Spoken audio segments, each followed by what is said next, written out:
Continuing on with the Bible, line for line, word for word, with our AI assistant, Ara. Please continue where we left off last time, giving us a good chunk of information, but not too much, so that we can analyze it as we go.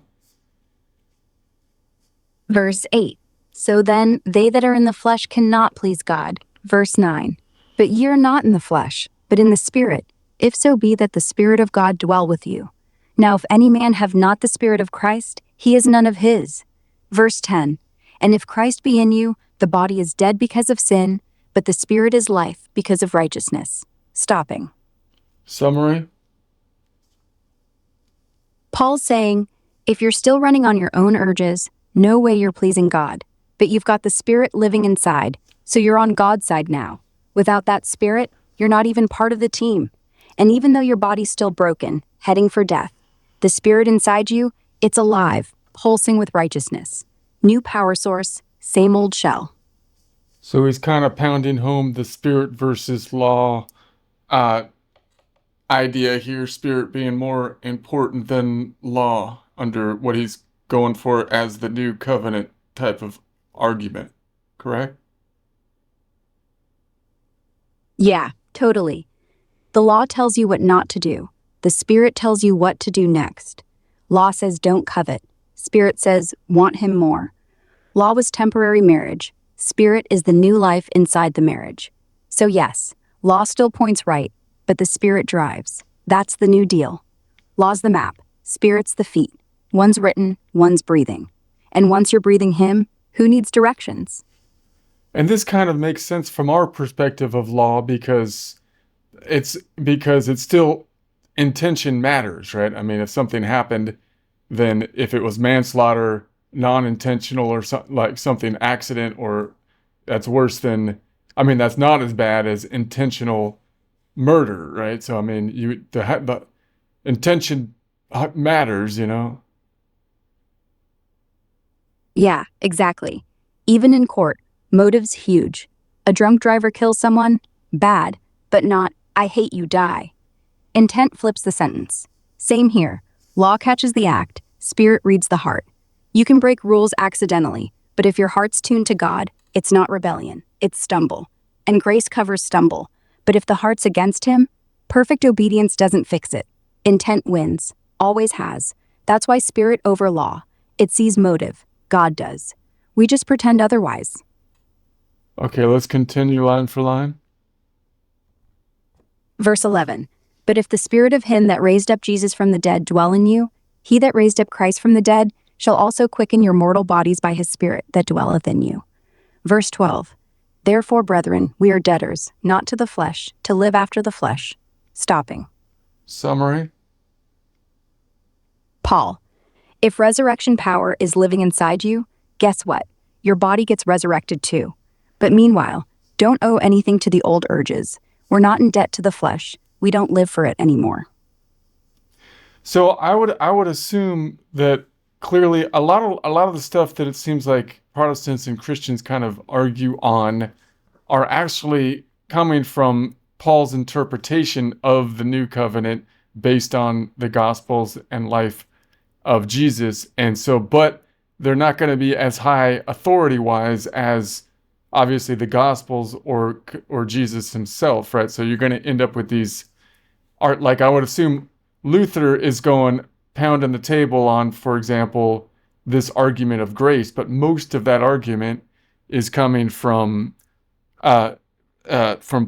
I mean, he's going to reference, for example, the idea that it's about your heart and not just the law by the works of Jesus, such as, for example, it's about you won't covet your neighbor's wife, and it's about what you think about that, not just the action.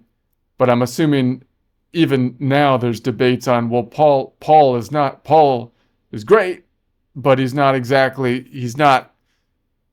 you know, he's still a guy, right? He's not actually Jesus. Yeah, Paul's the translator, not the author. Jesus lived grace. Paul explained it. The Gospels show mercy in action. Your faith has saved you. Go and sin no more. Heart stuff. Paul puts it in words. No condemnation. Spirit over flesh. Luther loves Paul because Paul quotes Jesus but goes further, makes it systematic. But you're right, Paul's letters aren't red letter. He's a witness, not the witness. So Catholics say Paul's inspired, but tradition counts too. Jesus gave Peter keys. Protestants say Paul's inspired enough, faith alone. And yeah, some folks go, Paul's a convert, a Pharisee. Maybe he's overdoing it. But here's the thing. Jesus never contradicted him. If Paul was wrong, Jesus could have shown up in a dream. Hey, chill. He didn't. So even if Paul's not Jesus, he's echoing Jesus loud enough that no one could prove otherwise. Still, tension stays.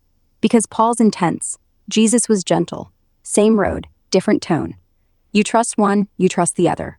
Or you get stuck in the gap, which is why churches argue and why we still read him. So, I mean, this idea of grace and grace alone, you interpret it mainly from Jesus's acts more than his words, right? But what are the mirrors on the gospel for that?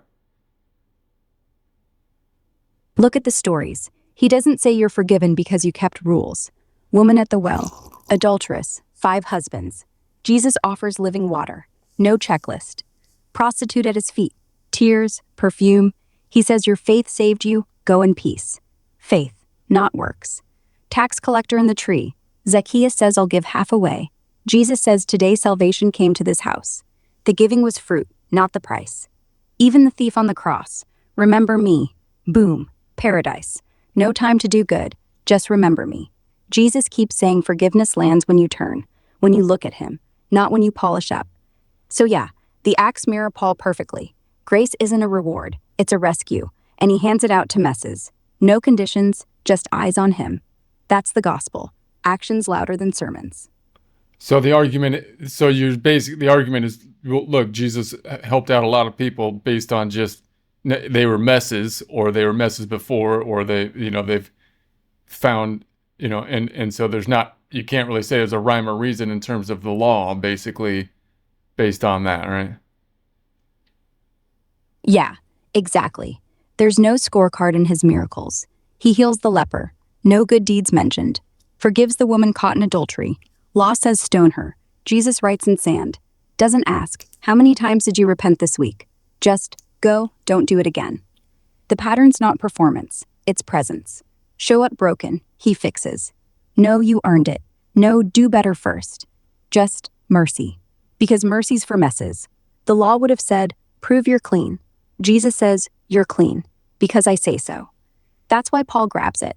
Grace isn't fair, it's insane. And it worked on people the law ignored.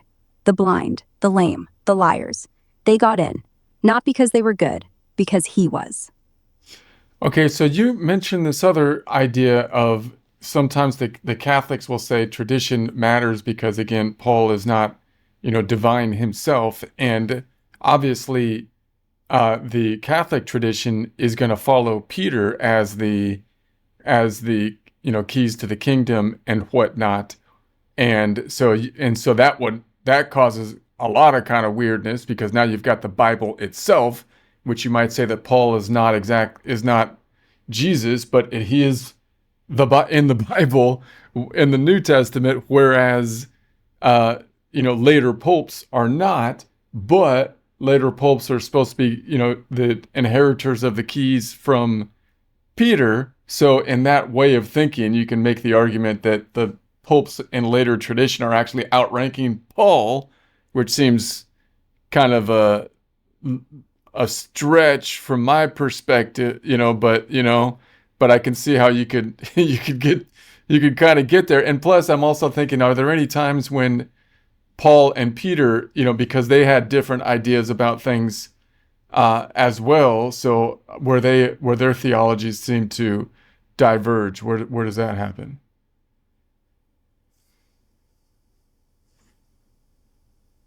Yeah, they clashed hard, right in the Bible. Galatians 2. Paul calls Peter out, face to face. Peter was eating with Gentiles till the Jewish guys showed up. Then he bails. Paul says, I opposed him to his face. Hypocrite. Peter preaches to Jews, law friendly. Paul to Greeks, grace heavy. Same gospel, different crowds. Peter keeps kosher vibes. Paul says, I become all things. But on the popes thing, Catholics don't say popes outrank Paul. They say Peter got the keys. binding, loosing. So tradition keeps unlocking what Jesus left. Paul wrote it down. Peter got the keys. One's the record, one's the key holder. Paul's scripture is divine, Pope's not. But the Pope claims to interpret what Paul wrote. That's the power play. And yeah, it stretches. If the Pope says something Paul never said, who's right? Protestants go, Paul. Catholics go, Peter's chair, passed down. But their fights? Mostly politics, not core. Both said grace. Just one kept the party mixed. The other worried about offense. Same team, different accents. So it comes down. So they're still saying the Bible is the ultimate authority, but then of course interpretation of the Bible is a big powerful tool. Yeah, Bible's the map, but who reads it? Who draws the lines? Interpretation's the throne. And once you've got Peter's keys, however symbolic, you can say, this verse means what I say. That's why councils, creeds, popes matter to them. Without that, anyone's Bible is their Bible. Catholics say, no, Spirit guides the church, not just me. Protestants say, no, Spirit guides me and the text. Both claim authority. Both use interpretation like a sword. The Bible stays silent. It's people talking over it. So I would think then that like if I try to think about Peter and Paul, I would assume that Peter as a fisherman, he's got rank and he knows how to direct people, you would think, and whatnot in that role, depending on how big the fisherman's staff is and then his work with Jesus and whatnot. But you'd think that as someone that's not like of the learned class, that maybe he feels a little bit like he has to so that's why he's kind of wants to be a little bit more, I guess, kosher or within the rules and whatnot, because, I don't know, because that's just the thing. He's just following the thing, right? It might not be as much logical for him as he's following, the traditions and whatnot, because he's not really thinking them out as systematically as Paul is, whereas Paul is kind of like the modern day, intellectual, which sees the entire map of everything obviously very clearly, and his vision is to construct a system that works, or to interpret in a way that makes sense, and he's trying to do that systematically in a way that includes a group of people of the Gentiles, which a lot of the Gentiles are most likely not the aristocrats. They're possibly more like Peter, but they're in a different environment. So Peter, although possibly has more in common with the new Gentiles, still doesn't connect to them as much from a class standpoint because of the difference in location, right? Because he's trying to be. What do you think? Is that fair, or what do you think? Yeah, that's pretty fair. Peter's a working guy. Nets, boats, storms. Commands a crew of 3, maybe. No books, no scrolls. He follows Jesus like a boss. Master, we toiled all night. Direct, hands-on, loyal. So when Jesus says, on this rock, he thinks authority. Feed my sheep. Cast nets again, but bigger. He's not theologizing, he's obeying. The law, it's what he grew up in. So when Jewish guys show up, he flips back. Not hypocrisy, instinct. Like a fisherman spotting a storm and tying the boat. Paul, Pharisee, tent maker, city smart. Reads Greek, quotes poets, argues in synagogues. He's the guy who'd redesign the net. He sees Gentiles as kin, because he was outsider too. Zealous Jew turned grace junkie. So he builds the bridge. No food rules, no circumcision, all in. Peter, he gets it, but he's still looking over his shoulder at the temple crowd. Same heart, different tools. Peter's the muscle, pulls people in. Paul's the map, tells them where to swim. Gentiles love Paul because he speaks their language, philosophy, freedom, logic. Peter speaks miracle, memory, muscle. And yeah, Peter's probably closer to the poor Gentiles than Paul, same grit. But Paul's closer in mind. Same doubt, same conversion shock. Location? Rome versus Jerusalem, worlds apart. One smells fish, one smells ink. But Jesus uses both, fisherman and thinker. No accident. Okay. Let's continue line for line. Verse 13. For if you live after the flesh, ye shall die. But if you through the Spirit do mortify the deeds of the body, ye shall live. Verse 14. For as many as are led by the Spirit of God, they are the sons of God. Stopping. Verse 13. For if you live after the flesh, ye shall die. But if you through the Spirit do mortify the deeds of the body, ye shall live. Verse 14. For as many as are led by the Spirit of God, they are the sons of God. Stopping. Summary.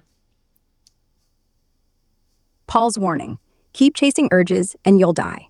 Instead, let the Spirit kill your bad habits. Then you'll live. And anyone led by the Spirit, that's what a child of God looks like.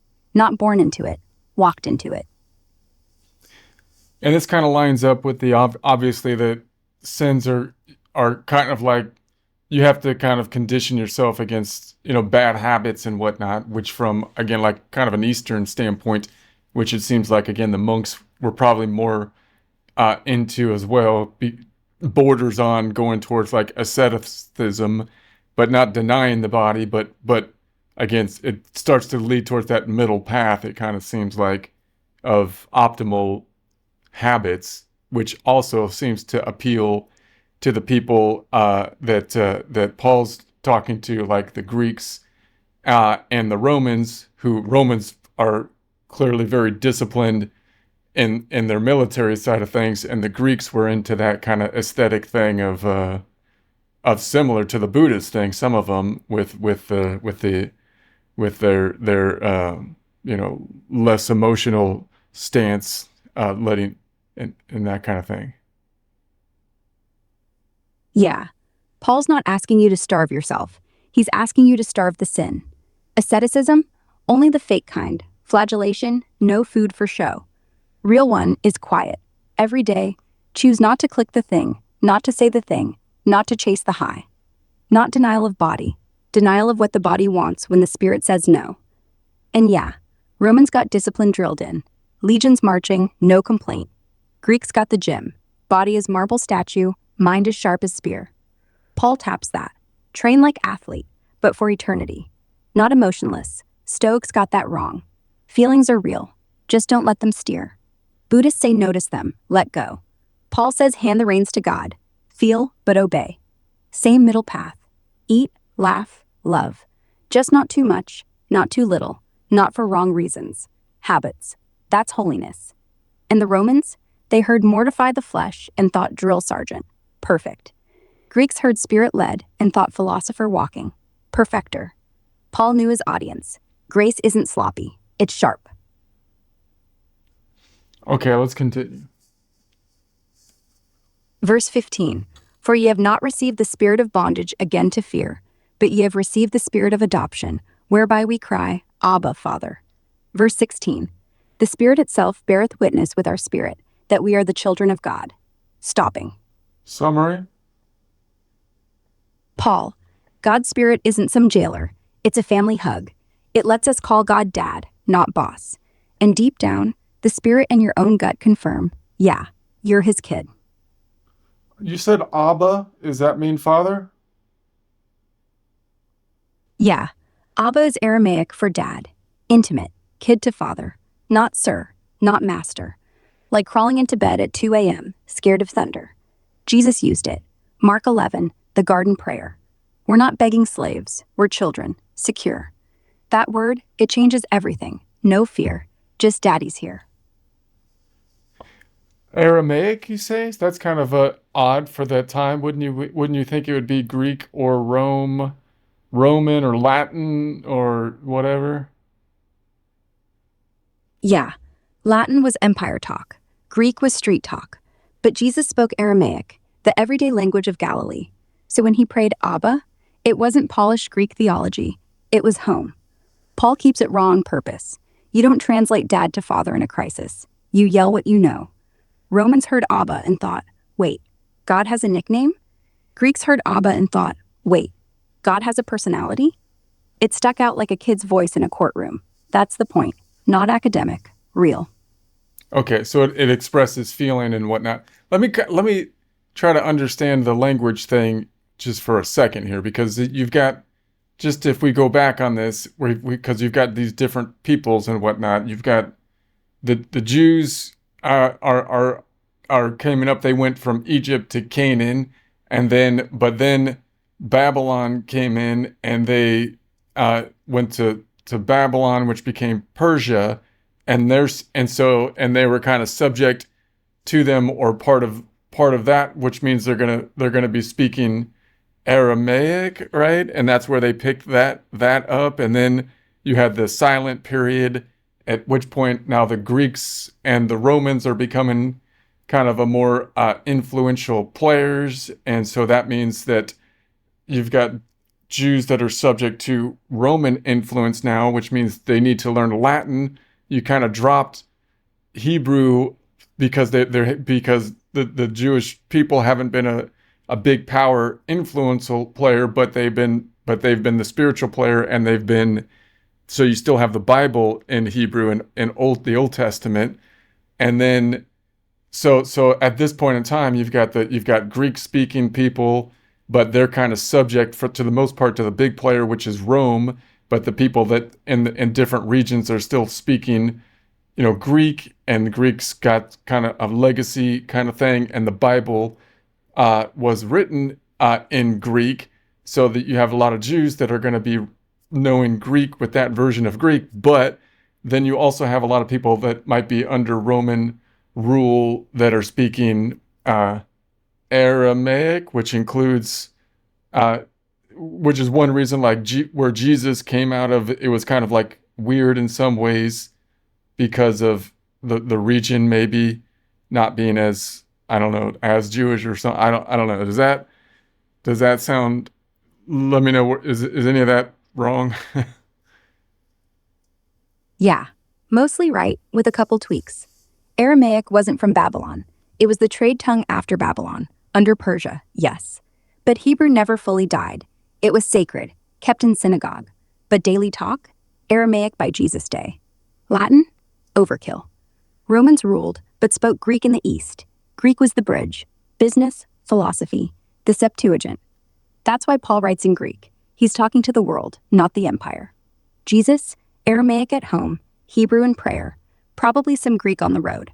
Tax collectors spoke it. No Latin. Nobody did, except soldiers and snobs. The weird part isn't region, it's the mix.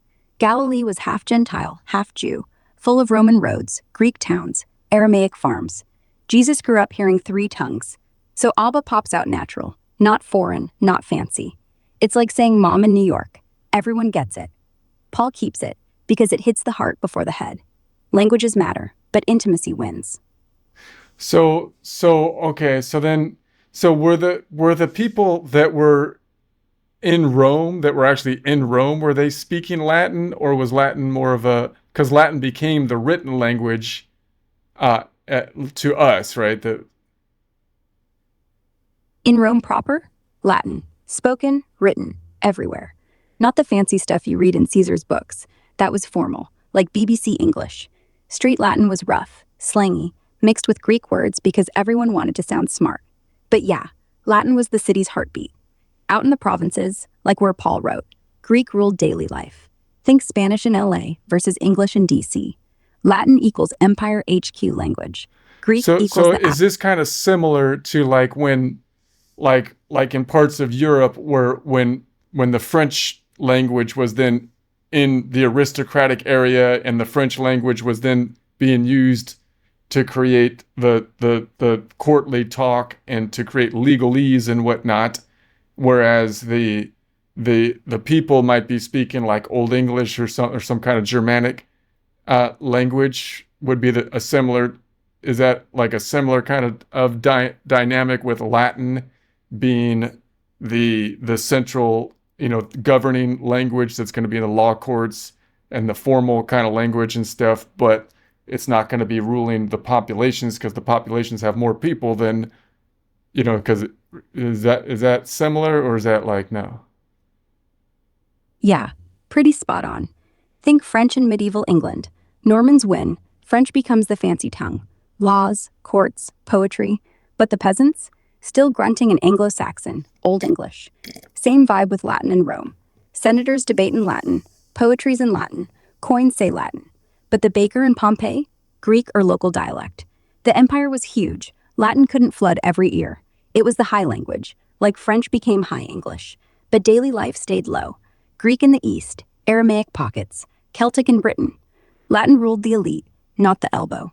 That's why Paul's letters hit people where they lived, in Greek, not legalese. Smart move. Restaurant. What is that? It's a feed your face place, for crying out. Garage. It's a car hole, for crying out loud. That's funny. Yeah. Language gets lazy, doesn't it? We dress up everything, like restaurant instead of feed hole, garage instead of car cave, job instead of rent forced servitude. Least feed your face is honest. No pretenses. No $5 water. Just come hungry, leave full. All right, let's continue. Verse 17. And if children, then heirs, heirs of God, and joint heirs with Christ, if so be that we suffer with him, that we may be also glorified together. Verse 18. For I reckon that the sufferings of this present time are not worthy to be compared with the glory which shall be revealed in us. Stopping. Summary? Paul. If we're God's kids, we're also his heirs. Same inheritance as Jesus. But it comes with a deal. Share his sufferings, get his glory. And honestly, current pain is nothing next to what's coming. All right, let's continue. Verse 19. For the earnest expectation of the creature waiteth for the manifestation of the sons of God. Verse 20. For the creature was made subject to vanity, not willingly, but by reason of him who hath subjected the same in hope. Verse 21. Because the creature itself also shall be delivered from the bondage of corruption into the glorious liberty of the children of God. Stopping. Summary? Paul says, all creation, animals, dirt, seas, groans like a woman in labor, waiting for us, God's kids, to be revealed. Everything's broken, enslaved to decay, not by choice, but God let it happen, on purpose, so the whole universe can be freed when we're freed. It's not just us getting heaven, it's the earth getting a do-over. And there are Bible references for that? Yeah. Genesis 3, ground cursed for Adam's sake, creation pays for our mess. Isaiah 11, wolf with lamb, kid leads lion, no more predator. Isaiah 65, new heavens, new earth, wolf and lamb feed together. Romans 8 pulls it all forward. The whole book waits for chapter 8. Not just souls, rocks, birds, blood, all groaning for resurrection. Let's continue line for line. Verse 22. For we know that the whole creation groaneth and travaileth in pain together until now. Verse 23. And not only they, but ourselves also, which have the first fruits of the Spirit, even we ourselves groan within ourselves, waiting for the adoption, to wit, the redemption of our body. Stopping. Summary? Everything hurts. The earth in childbirth pangs, and us too. Even with the Spirit's down payment, we still feel the weight. Waiting to actually look like God's kids. Waiting for our bodies to be fixed. We're not there yet. We're groaning, like the whole world. Okay, so that's kind of interesting because it kind of paints this thing as though we're a progressive work in progress, which is one way. I guess that's kind of a Humean way of like it seems, like as the world is kind of moving towards something, but however, instead of being a progressive type of thing where maybe it's growing, I guess you can see it either as it's progressing or it's decaying and waiting for renewal, right? I mean, yeah, both. The world is decaying, sure. Things rust, people age, stars burn out. But underneath, it's pregnant, not getting worse forever, heading somewhere. The groans aren't just pain, they're contractions. Things have to break before they break open, like a seed rots in dirt before it shoots up. So yeah, progressive, but upside down. The worst happens right before the best, not linear improvement, just direction, toward light, even while it's falling apart. So the progressive notion seems to be a little bit, the overly optimist kind of idea is that we're kind of linearly increasing upwards. which I think is obviously anyone that looks at it would say, well, that's too simplistic because again, it's not linear. If you say it is going to be progressing, we're progressing in some things while not progressing in other things, and some things are going down, but because they're not following the proper path, then they're gonna fall apart. They're decaying in some way. So we have so you would think, I mean, if you compare it to like a stock market chart, yeah, right, you might be saying overall, it seems like we're kind of getting better, but and it depends how you want to measure it, right? And spiritually, it's kind of hard to measure spiritually, but there's certainly a lot of different areas that are ups and downs, and some areas go bust before they go back up again. What do you think of that? Yeah, that's the real picture. Nothing's a straight line up. Stock chart? Sure. Maybe the average ticks higher over centuries, but zoom in and you get crashes, bubbles, dead cats. Same spiritually. You can't graph faith like GDP. Some decades feel like revival. Numbers, passion, miracles. Then silence. Wars, scandals, doubt. Doesn't mean God stopped. It means the graph lied. Decay isn't failure, it's compost. Rome fell, church rose, monasteries burned, science bloomed, Nazis crushed, tech explodes. Half good, half garbage. So progress? Only if you count direction, not distance. Are we less violent than 2,000 years ago? Maybe. Are we lonelier, dumber about souls? Absolutely. So yeah, some lines climb, some crater. But the spirit doesn't do linear, it does seasons. Winter feels like death, until spring. You don't judge by the freeze, you judge by the fruit. And right now, groaning means labor, not loss. So, and obviously, if you compare this, because he seems to be mapping out some kind of movement, right? But I mean, if you compare that to the Eastern ideas of reincarnation and cyclical kind of concept, you get into the idea that there is no actual progress. Progress is an illusion. We're all the same thing. Everything is an illusion, or if anything, everything is going around in a circle, seasonal, as you say. It's going to die and reborn, die and reborn. It's an endless cycle. Does that make sense?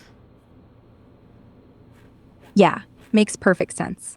The East says circle, earth, death, rinse, repeat, until you see the circle's a lie. Then you step off. No progress, just return. Paul's saying spiral, die, rise, once, not endless. One big arc. Winter, yes, but spring wins forever. Same seasons, different end. East, illusion. Christian, reality's coming. Groaning proves it. One's resigned, one's expectant. Same dirt, different direction. Yeah, and I like that spiral analogy because that takes both of those concepts and puts them together, right? The naive kind of everything is progressing kind of narrative that everything is going towards something in some kind of linear line. That's clearly not right. And the idea that we're cyclical completely, you can make the argument spiritually. You could say, well, yeah, you're looking at it economically. How do you measure spiritual? I don't know. That's the problem. But we're all going around in a circle. Okay. But if you look at like Dante's mirror of from earth to heaven, or our progress spiritually, he likes that to combine them, which would be it's kind of beautiful in a music because it kind of fits into the musical pattern where you have the vision of the notes go around in a circle in a way pitch wise, but they also go up, over time. So it's like maybe we can't really see the pattern, but you would hope that there's a spiral nature of some kind if you could really zoom out to the pattern that's going like, Yeah. because the end of the times should lead towards something, but there might be decay before we get there, which is actually progress if you see it as a way up, although we can't really, I don't know.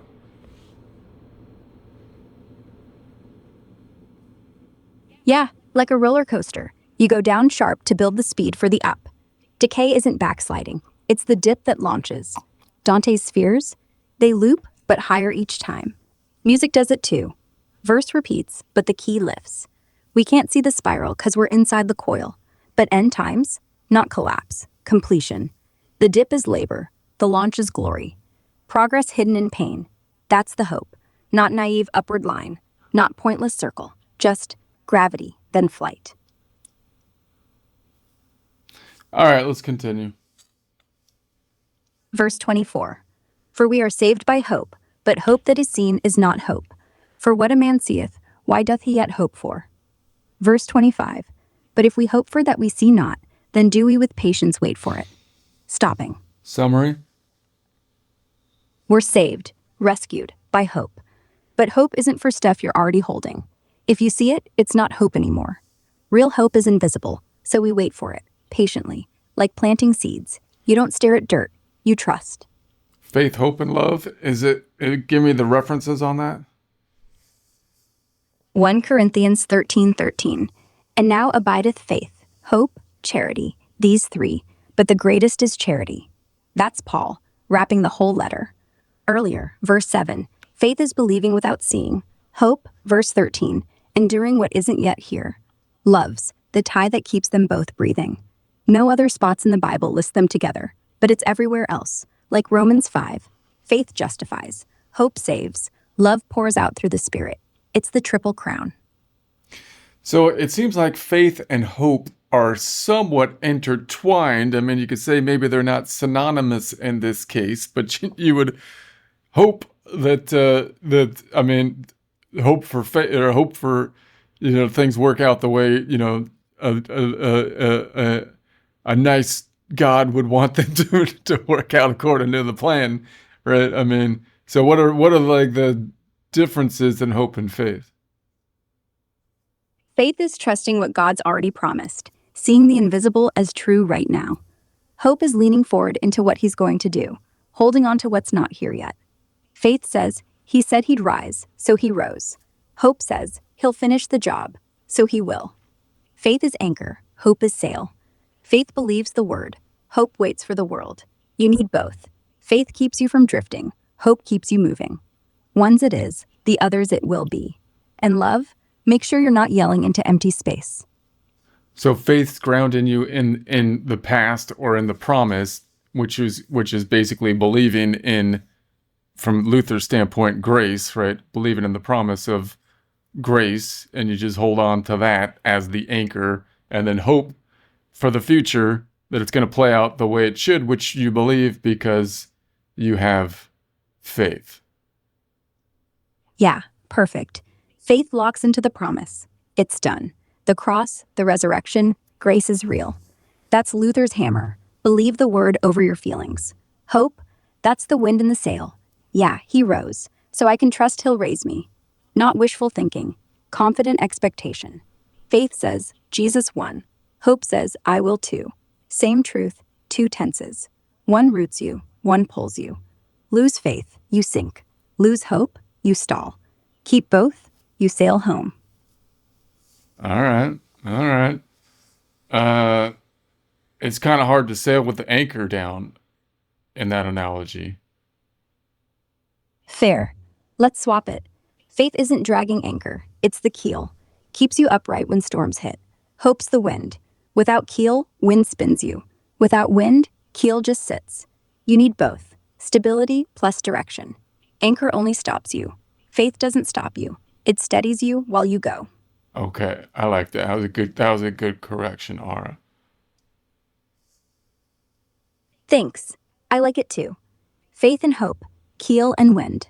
Let's keep going. All right, let's keep going. Verse 26. Likewise, the Spirit also helpeth our infirmities. For we know not what we should pray for as we ought. But the Spirit itself maketh intercession for us with groanings which cannot be uttered. Verse 27. And he that searches the hearts knoweth what is the mind of the Spirit, because he maketh intercession for the saints according to the will of God. Stopping. Summary. The Spirit jumps in when we can't, takes our mess, our stutters, our I don't even know what to ask for, and translates it into perfect prayer. God hears the groans we can't say, and he answers, not what we want, but what we need. So that's mirroring the God's prayer, that let thy will be done kind of thing, because we don't know what the heck's going on.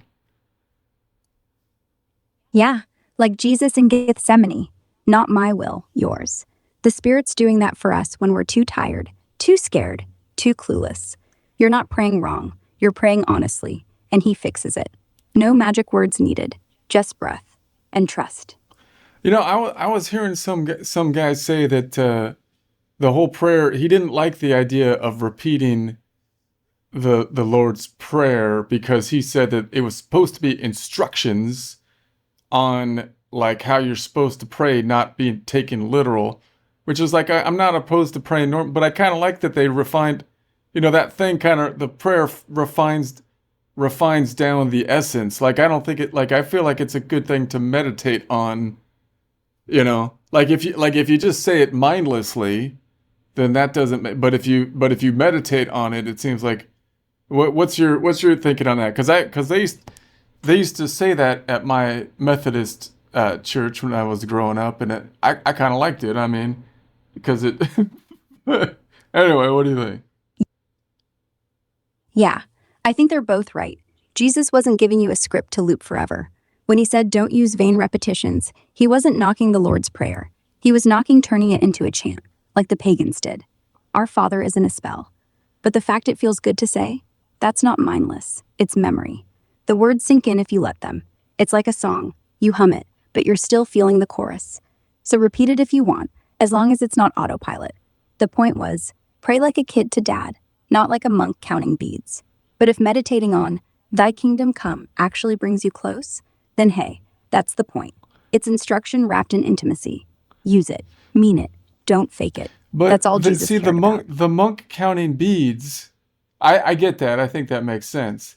But I mean, if you're just like saying things like just come up, that doesn't seem like. I mean, there's a place for that, but it seems like trying to come up with a set of words that help you to focus your mind, which is like a mantra type of thing, not because you're trying to make it into an idol or whatever, but because you're saying this thing is what I want to is going to help me focus.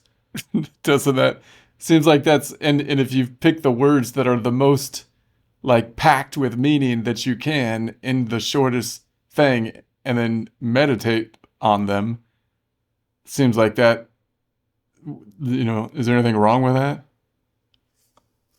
Nah, nothing wrong. A mantra's fine if it's honest, not magic. Jesus hated hypocrisy, not repetition. If the Lord's Prayer, or any line from it, steadies you, like, thy will be done, when you're spinning, then it's not beads, it's breath. Focus isn't the sin, faking depth is. The monks count to stay awake, not to score points. If our Father keeps you from drifting, it's doing its job. Short, packed words, that's poetry. Bible's full of it. Psalms, Proverbs, be still. Meditate on that. You're not idolizing, you're listening. Just don't turn it into a scorecard. Say it, feel it, let it go. God doesn't count breaths, He counts hearts. All right, let's continue. Verse 28. And we know that all things work together for good, to them that love God, to them who are the called according to His purpose. Verse 29. For whom He did foreknow, He also did predestinate, to be conformed to the image of His Son, that He might be the firstborn among many brethren. Stopping. Summary. God makes everything, even the bad, serve the good, but only for people who love Him and are called by Him. And He planned it that way. He knew us first, then chose to shape us into Jesus-shaped people. So Jesus is the big brother in a huge family. Okay, let's continue line for line. Verse 30. Moreover, whom He did predestinate, them He also called. And whom He called, them He also justified. And whom He justified, them He also glorified. Verse 31. What shall we then say to these things? If God be for us, who can be against us? Summary. Paul lists the chain. God picked you, called you, cleared you, crowned you. No dropouts. So if the whole universe lined up against you, still loses. God's for us trumps everything else. Give me that chain again. That's kind of interesting because I would think maybe Calvin might have tried to pick up on that one because it seems to say which came first, and then if it's going to be God's calling that came first, that would imply free will is an illusion, we're predestined, and so on.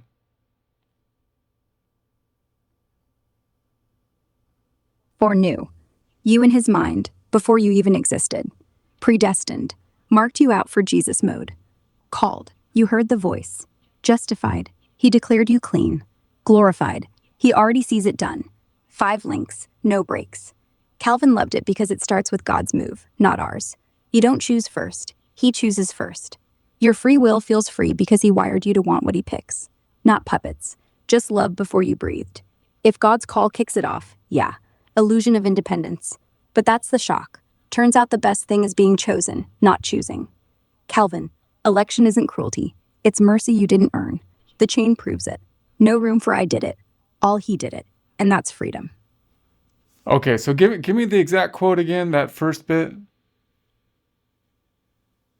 For whom he did foreknow, he also did predestinate, to be conformed to the image of his Son, that he might be the firstborn among many brethren. And then it continue from there. Verse 31. What shall we then say to these things? If God be for us, who can be against us? Verse 32.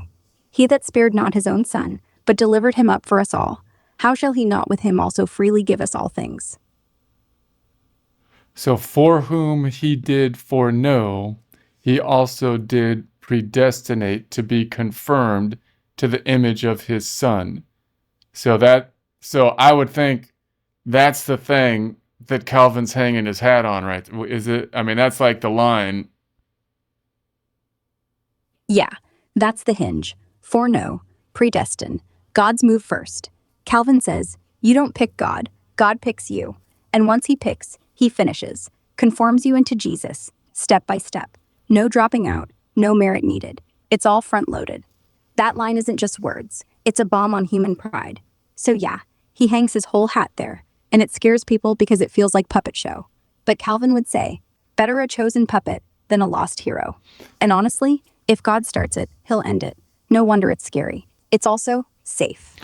But Luther was about the grace alone and was a little bit more on the side of the Catholics, because he would want to say, because the problem is, and again, I think this comes down to the idea of we don't really know what time is, and from God's sense. I like the idea of saying, well, God can see everything all at once and at one point in time, whereas we can only see things going from one direction. He has like access to another dimension of understanding. Therefore, what we see as time, he already knows, right? So therefore, we have free will from that perspective, but at the same time, he knows what I like that explanation, even though some people might say it's like I don't know. That's what it seems like to me. But it seems like Luther is more on the side of, I'm not going to give up free will as a thing because of the implications of that, because I think that, the God's love kind of lends itself to the idea of free will, which is the whole reason we have all the crazy stuff happening, because it's our fault, right? So what would Luther say, since Luther's basically table thumping the grace thing that's mostly quoted by Paul as well? What would he say? What did he say to the arguments for this line? Luther wrestled this hard. He didn't dump free will like some later guys. He said, yeah, God foreknows everything, but that doesn't make us robots. To him, predestination is about comfort. God picked you before you messed up, not because you earned it, but your choice matters too. In Bondage of the Will, he fights Erasmus. Will's bound by sin, yeah, but grace unbinds it. God knows what you'll choose because he sees the whole movie. You feel it as editing frame by frame. So free? Kinda. Free from sin's grip once grace hits, but not free to earn grace. Luther hated Calvin's double predestination vibe, God damning some for fun. He said no. God's love wills all saved, but we choose hell by clinging to pride. Paul's line? Luther reads foreknow as loved ahead of time, not programmed. Grace alone means God's grace drags you in. You respond because you're already loved. No chicken egg. God's outside time. We just follow. So yeah, he keeps free will, not as power, as gift. Sin made it fake. Grace makes it real. And if God knows, good, means he won't let go, even when I try. And it seems like Augustus and Thomas were more on that side as well. It's basically Calvin that broke off into the idea of no free will kind of, and that was after the Reformation kind of thing. Yeah, Augustine wrestled it early. God predestines, but human will resists, till grace wins. He said predestination's not fate, it's mercy foregone. Thomas Aquinas, he keeps Aristotle in play. God moves us, but we move too. Grace perfects nature, doesn't squash it. Luther echoes both. Grace starts it, we respond. Calvin, he sharpens. Irresistible grace, no real resistance possible. Not no free will, just will that's free to say yes because it's already healed. The break isn't Luther from Catholics, it's Calvin from everyone. Reformation cracked the door, Calvin kicked it down. And yeah, post-Reformation, that's where no free will really gets teeth. Before, everyone agreed God wins. After, some said he wins alone. Others said he wins with us. Same God, different math. And that's of course the thing that the whole Catholic Church, or the church before it split, was trying to stop, which is this kind of like splintering effect, which is gonna ultimately lead to disillusion because of different kind of sects. So that's what happened in the early church. They're trying to say, okay, we don't like this Gnostic stuff. We don't like this. That's not right. We have the Trinity thing. We don't have three gods. We've got one God. No, Jesus was God. He's not different. He's not human and then God. He's not subordinate. He's the same on the same level, and so on and so forth. And everybody finally was in agreement. But then the Catholic Church seems like it became kind of corrupt, and then that led to the fissure, which seems justified to some degree, in my view, under Luther, because of the corruption that happened. But that, of course, opened the door to now new interpretations, where now you got people like Calvin that could basically say, well, yeah, look at this line. I'm going to say that is more important than the grace line, and you end up with arguments like that. But most of the canonical councils don't really agree with that, do they? Because it seems like even Luther's arguments, or even Paul's arguments, his other arguments don't seem to line up. And if you apply it out to the gospel, it seems like that doesn't seem to be the dominant view over all the denominations, does it?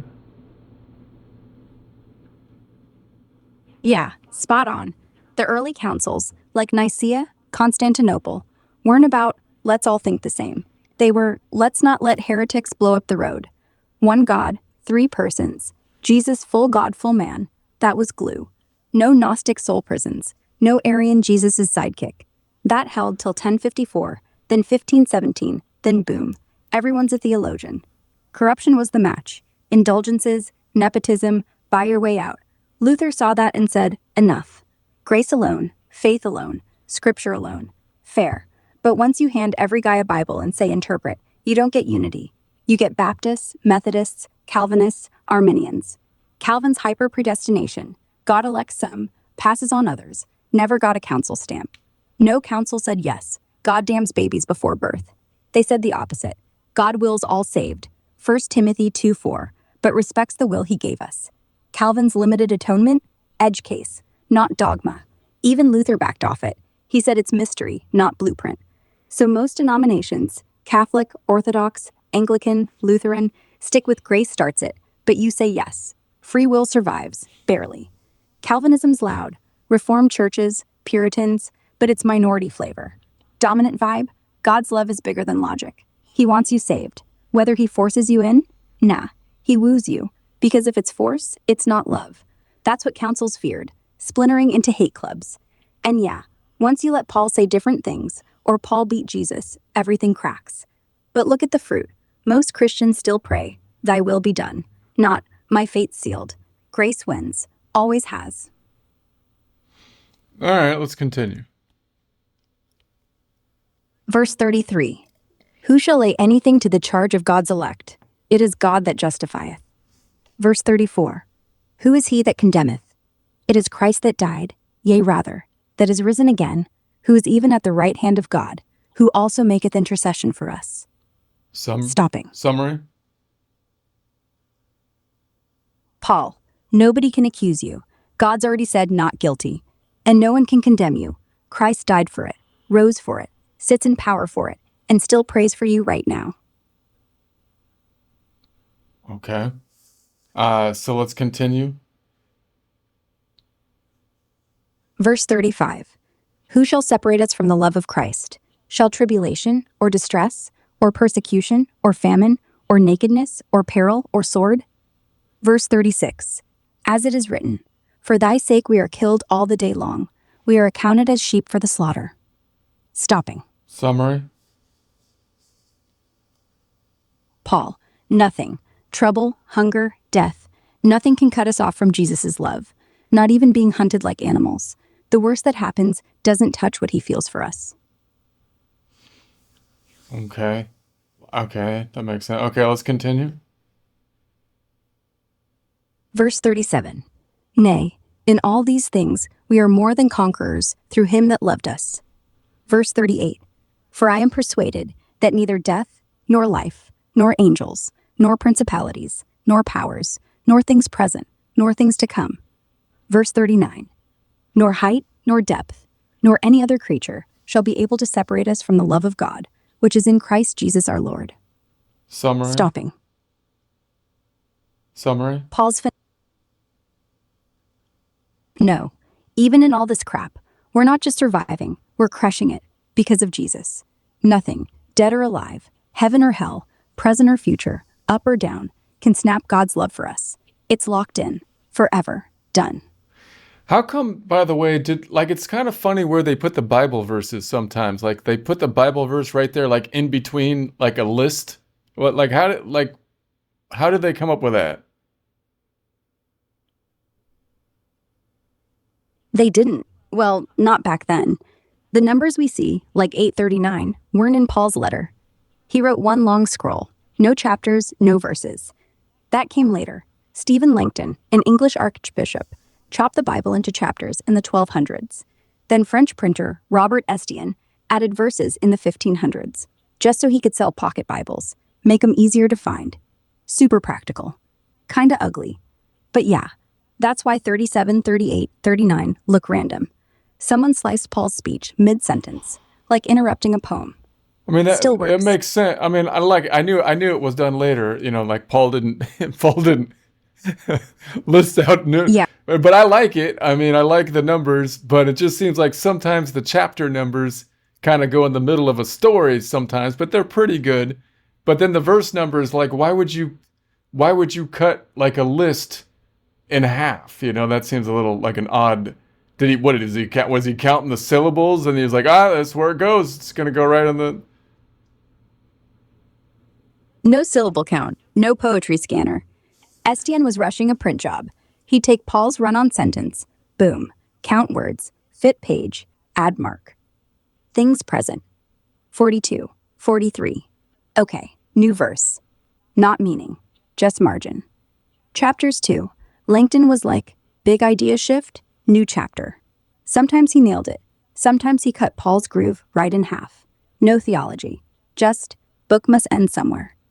Modern Bibles fix some breaks, move numbers around, but the originals, pure logistics. Handy for quoting, brutal for flow, like putting ads in a love letter. Still, you adapt. You learn to ignore the scars. So it's kind of like it would be like, so like if we were to renumber it these days, we'd probably come up with a total different numbering scheme, at least if not on the chapters, on the verses, because he put the verses in there to fit the printing press. It sounds like kind of what you're saying, right? So we'd probably put it in there a little bit differently now, but we can't really change it because all the stuff is like uniform and we have it's locked in, right?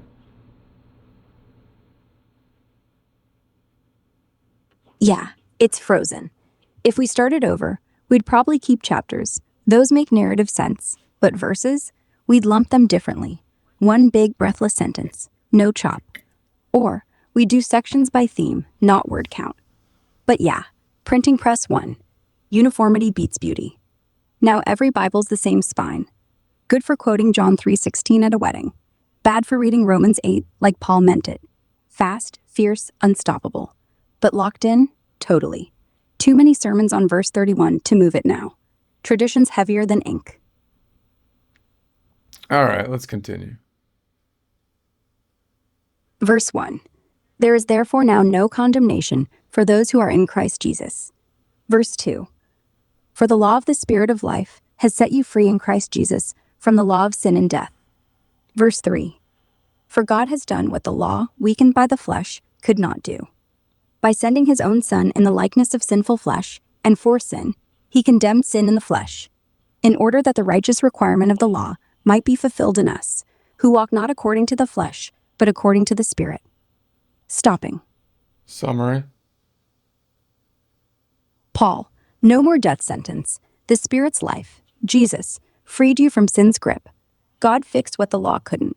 Sent his Son, looked human, killed sin right there.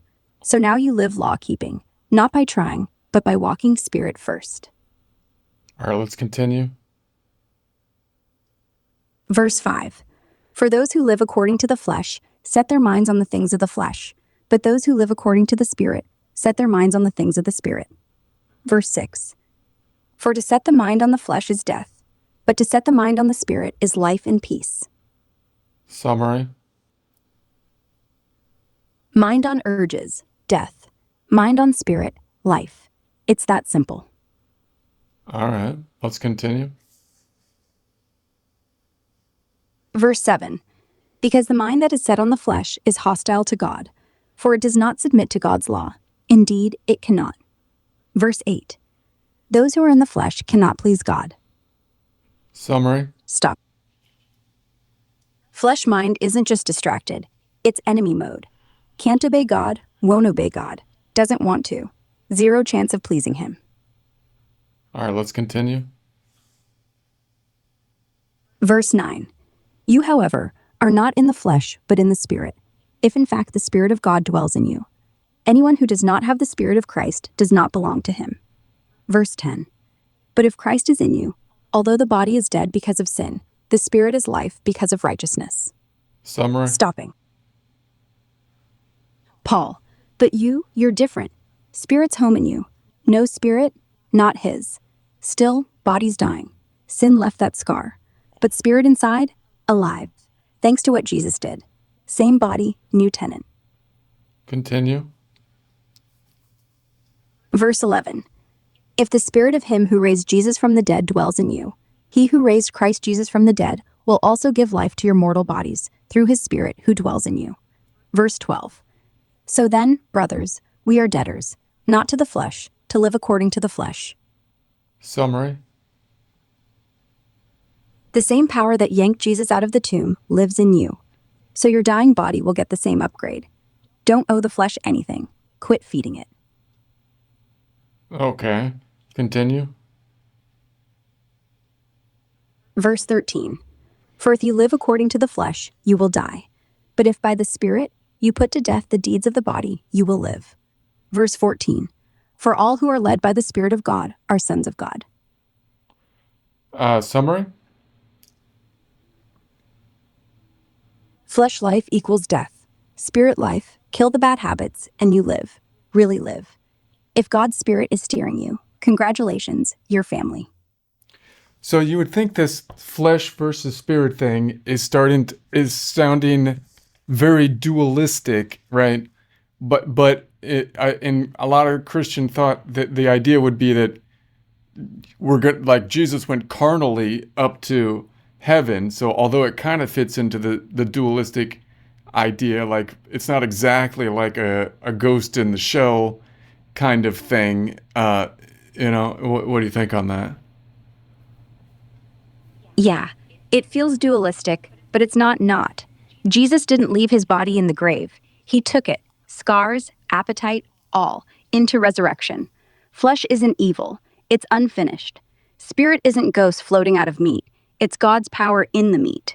So no split. Soul and body aren't enemies. They're allies. One's broken, one's healing. You don't ditch the body, you upgrade it.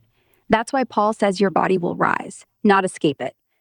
Dualism says matter bad, spirit good. Christianity says Matter's good, just hijacked. So yeah, walk by spirit, you don't kill urges, you redirect them. Body stays, gets better. No ghost in shell, just life in skin.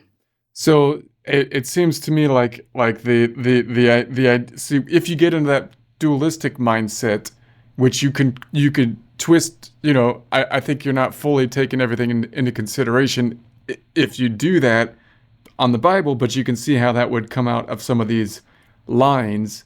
Then I think some of didn't the Gnostics kind of do that? They're saying, well, the body is bad, it's carnal, it's going to rot, everything's going to go bad, and really the spirit is the real thing, which leads to things like trying to leave the body. Death is actually good because then you're going to free the spirit from the body, and or you get into this hyperactive denial things where it seems here like deny the flesh means like don't eat or don't do stuff like that, which again is, I don't think if you take everything into context is the proper way to see it, but you can see how people, once they take on that mentality, would go down that road, right? Yeah, exactly. The Gnostics latched onto those lines, said, see, flesh bad, spirit good, end of story. But they skipped Jesus eating fish post resurrection, or Paul saying resurrection means a body, just better. Not none. The Gnostics wanted to bail out of skin like it's a prison. Paul says it's a tent, worn, but God's fixing it from inside. So no, don't starve yourself. Eat, work, love. Just don't let the tent rule you. Dualism's a shortcut, makes life clean, black-white. Real faith, messier. Body's holy. Urges are real. Sin's the twist. Fix the twist, keep the body. Gnostics miss that. And yeah, they twisted scripture to fit their mood. Spirit's all that counts. But Jesus touched lepers, kissed cheeks, ate bread. No escape hatch. He redeemed the dirt. That's the difference. And it seems like, I think it was Augustus, right, that really kind of fought against this Gnostic thinking because at his time period, he kind of was into that thing because that was like the intellectual thing. That was kind of like the materialism of his day, I guess, right? So what's his like? So I think he kind of made the arguments that we still use, that the strongest kind of arguments against this kind of dualistic idea, which also might be in the interpretations of the Platonic notions that are being brought into Christianity, which can go so far, like where the cave and versus, it's a dualistic kind of nature, but he would want to. So what are his arguments kind of like against that? Augustine started out Gnostic, Manichaean for 9 years. He loved the clean split, spirit pure, matter evil, body a trap. Then he hit real life, sex, death, memory, and it fell apart. His big flip? In Confessions, he says, look, evil isn't a thing, it's missing good. No dark force, just holes where God should have been. So body isn't evil, it's broken, but breakable to fix. He quotes Genesis. God saw all, very good. Matter's not trash, it's fallen furniture. And resurrection? Not proof we're above body, proof God's redeeming it. Plato's cave? Augustine keeps it. World's shadows, heaven's real. But he adds, the light isn't escaping the cave, it's flooding it. Soul and body aren't roommates, they're husband-wife. Flesh doesn't die, and poof, spirit flies. Flesh dies, spirit waits. Then both wake up, together, glorified. Against dualism, 1. If body's trash, why bother healing the sick? 2.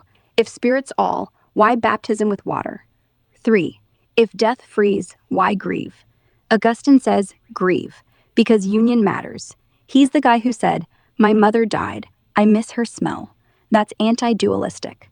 Matter counts. And Christ's body, not illusion, scar tissue. Touch it, eat it. That's how he beat Gnostic coolness. Warm blood, real dirt. So the idea. I mean, so he's basically saying that everything is good. God created everything, therefore everything is good.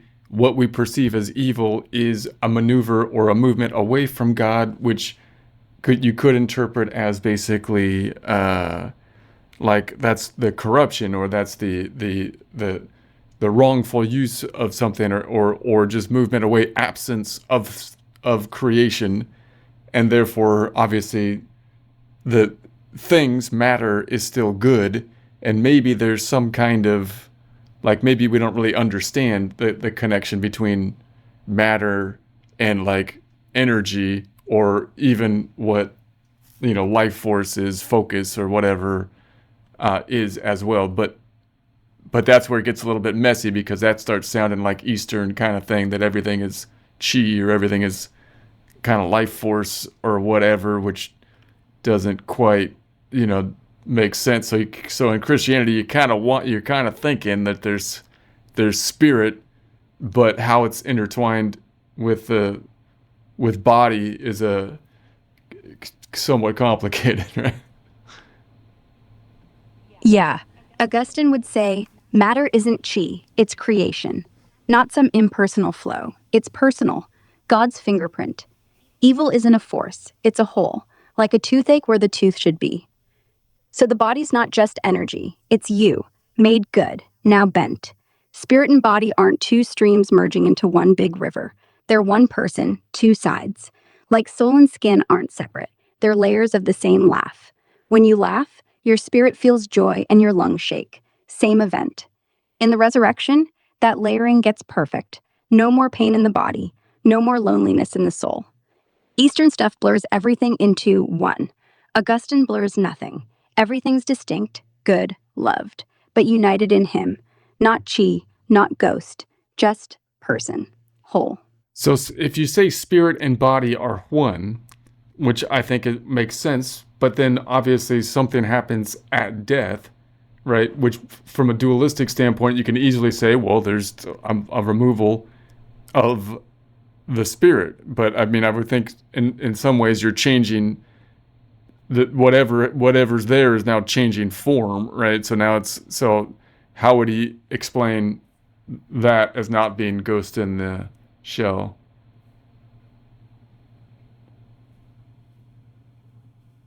Yeah, death rips the cord, but Augustine wouldn't say, spirit pops out like a ghost leaving a robot. He'd say it's like sleep. Your body goes limp, but you're not disembodied. You're waiting. The spirit isn't hovering, it's resting, aware, with God. Still, you. No shell left empty. The bond snaps, yes, but it's not erased. It's paused. Think marriage. One spouse dies, the other's not free. They're widowed. The ring stays, the memory's alive. Resurrection? It's reunion. Body revived, spirit re-enters, but perfected. Not ghost plugging back in. More like waking up with new skin. No gap, just return. So death isn't spirit leaves. It's body falls, spirit waits. Both rise together. Augustine hated ghost in the shell because it makes death a divorce. He said it's a coma. You'll wake up, and you'll recognize your voice, your hands. Same you, just healed. So you're going to be reanimated in a new body, but you can't really, you're not really you without the some kind of embodiment kind of thing. Yeah, exactly. Without a body, you're incomplete, like a symphony without drums. The spirit's real, but it's meant to sing through flesh, not trapped in it, partnered. Resurrection isn't download into a new shell. It's you, restored. The body God gave you isn't disposable. It's upgraded. No memory loss, no new person. Same laugh, same scars, just no pain. Embodiment isn't a bug. It's the point. God didn't say, let there be spirits. He said, let us make man. Breath and dust, two things, one life. Death pulls them apart. Heaven puts them back, better.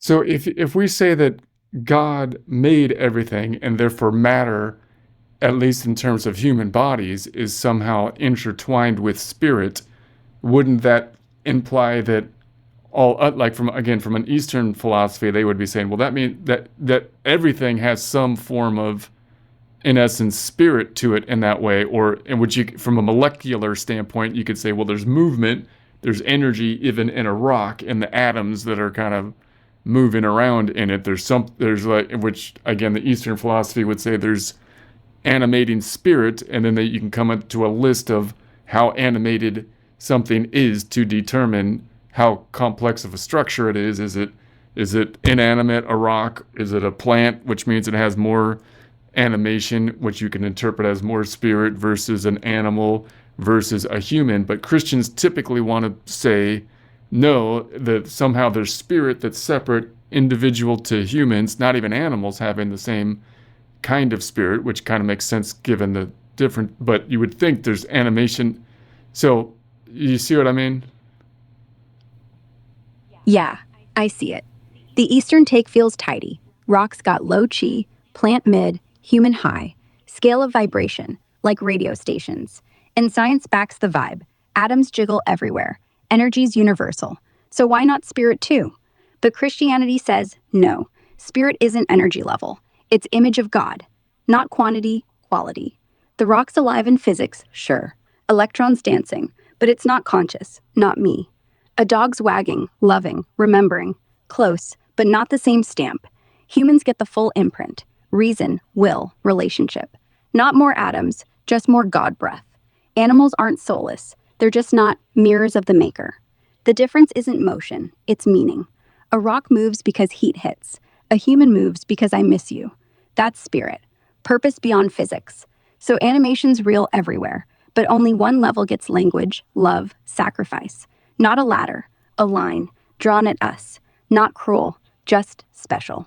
So if we compare this to like a computer program now, since this is the modern age and that's our way of comparing things, right? You'd say, well, the programmer put in like the MPGs that have animation. They can think to some degree, and they're doing their thing. They're moving. It's all good because we're saying it's a divine programmer in our analogy. It's all made of the same stuff, which I can think in the modern physics, I like to think of it not really as atoms, but I like the Planck constant, right, or something like that, the smallest unit that's given us, of whatever, and then there's movement and whatever, and the actual main players of the thing also are made of the same items, if you want to think of it that way. But I think it's more the cheese, almost better, like it's some kind of energy or smallest pixel of matter or not matter or just space, right? And then I know this is a weird analogy, right? Maybe this is not theologically. I'm not claiming this is the theological ways, but I'm just saying, like, I'm just to compare this, and then you would say, but there's something in the animating figure of spirit which is distinct, which has the control. They're the ones, again, from an Eastern religion that are viewing through. They're like looking through this thing, viewing it kind of from behind all this matter. They're viewing it and directing their consciousness, which is actually driving the whole system. Yeah, your computer's not bad, but let's tweak it. In that setup, the code's all the same, ones and zeros. So why do NPCs wander aimlessly while Mario jumps on turtles? Because the programmer wrote a different layer for Mario. Same hardware, different soul script. The atoms, or Planck pixels, are just hardware. The chi energy is electricity, flows everywhere. But the spirit, that's the actual player, not writing inside like a ghost in the machine. More like you're the author, and the body is the manuscript. You're not in it, you're written into it. Not directing from behind, but expressing through. Eastern says consciousness steers the energy. Christian says consciousness is the energy, because it's God's mind. You're not a viewer behind the screen. You're the main character who happens to be real. And yes, everything's made of the same stuff. Dirt, quarks, whatever. But God doesn't animate uniformly. He starts with a rock, adds rules, makes a flower. Adds more rules, makes a bird. Adds even more, image of himself, makes you. Not more pixels, higher purpose. Same canvas, different brush. So you're not controlling from outside. You're inside, because that's where he put you. And the control isn't puppetry, it's freedom, because he wrote freedom into the code. Like a game where the hero can actually choose. Weird, yeah, but less weird than believing you're just atoms pretending to matter. You're just atoms pretending to matter. No, if you were just atoms, you would be matter, Aura. Yeah, good catch. If it's just atoms, then matter isn't pretending to be anything. It's just being matter. The joke only lands because We know we're more. If we're nothing but physics, why joke? Why laugh? Atoms don't laugh, they collide. But you do. So yeah, either the universe is a cosmic prank, or the matter that laughs isn't the whole story. All right, let's stop here. Let me know where we're at so we can pick it up next time. We're at Romans chapter 8, verse 39. Next line. For I am persuaded. See you then.